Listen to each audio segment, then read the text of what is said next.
Growing up, we were always told that drugs are bad for you time and time again. As a kid, you listen to your authority figure, not actually knowing the reasoning behind it. I remember being told this my entire life and even to this very day.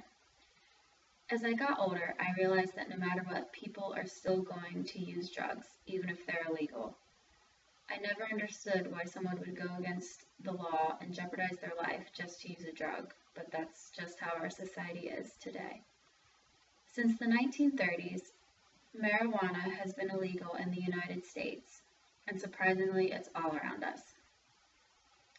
Marijuana is constantly referred to in today's mainstream media sources, such as music, TV shows, and movies. This naturally found plant is recognized all over the world. We all know what it is, what it does, and how illegal it is. But one thing you probably didn't know is that the average amount of deaths from cigarettes is 430,000 per year. Alcohol exceeds over 85,000 per year. Caffeine is responsible for about 10,000, and pain relievers kill 7,000 per year. How many deaths have been recorded from the use of marijuana? According to the documentary The Union, The Business Behind Getting High, the answer is 0. The debate to legalize marijuana has been fought over nonstop since the existence of the drug. According to Madeline Wolfe in Daily Sundial, marijuana has been tested and proven to be beneficial for several reasons. These reasons include certain medical conditions, crime reduction, and economic relief. After doing extensive research, I am here to urge each one of you that the legalization of marijuana can indeed provide a positive impact on American society. Let's begin by looking at marijuana from a medical perspective. Some states have already legalized pot for medical purposes only, while many have not. Other countries, such as Canada, are also allowing medicinal marijuana to be used. The tetrahydrocannabinol, or better known as THC, that is found in marijuana is able to give both a relaxing and alert effect on the body.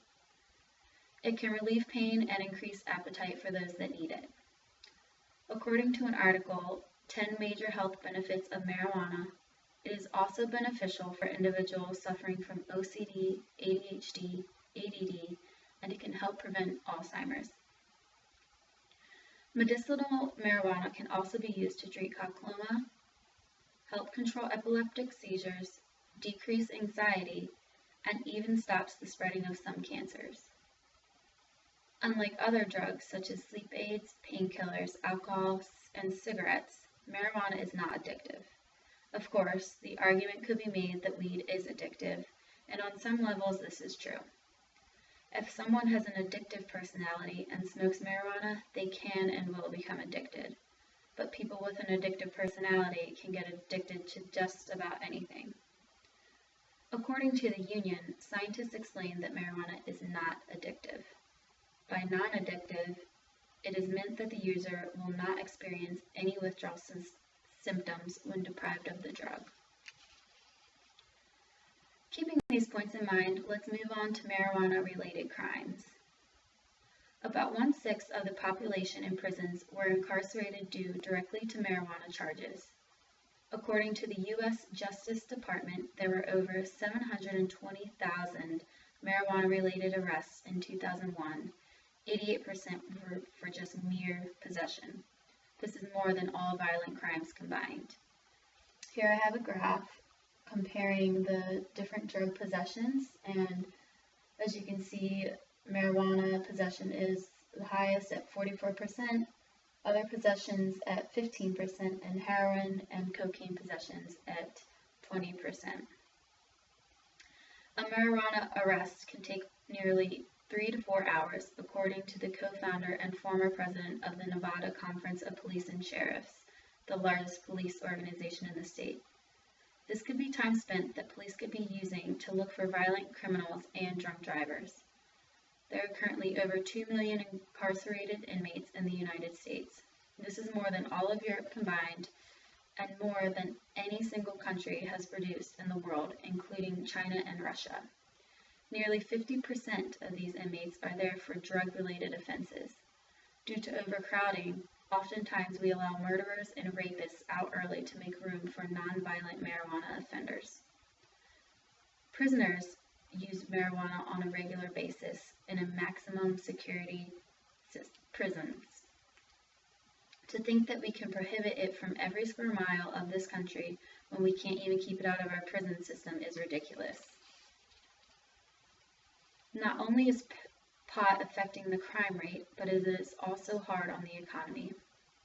The war on drugs has done nothing but waste taxpayer dollars, fill prisons with nonviolent crimes, and create a black market.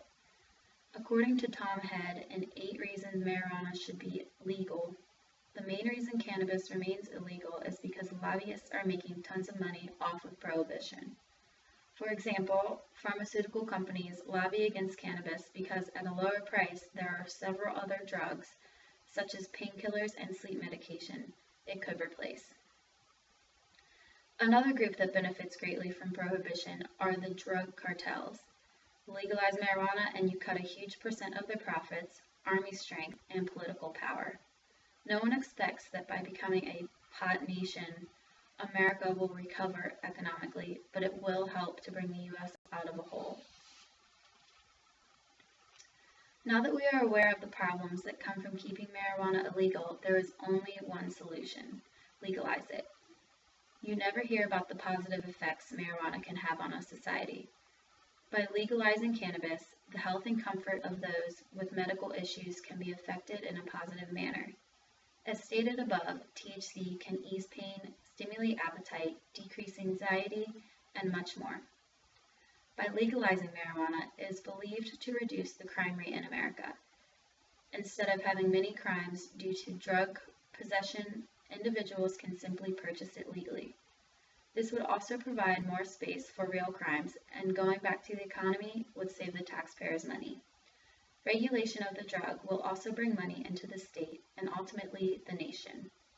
Madeline Wolfe in Sundial states that America could save $11.5 billion a year on prison spending with taxpayers' money. With all of these great benefits, why not legalize it? As you can see, there are plenty of reasons why marijuana should be legal, and even more reasons as to why it shouldn't be illegal.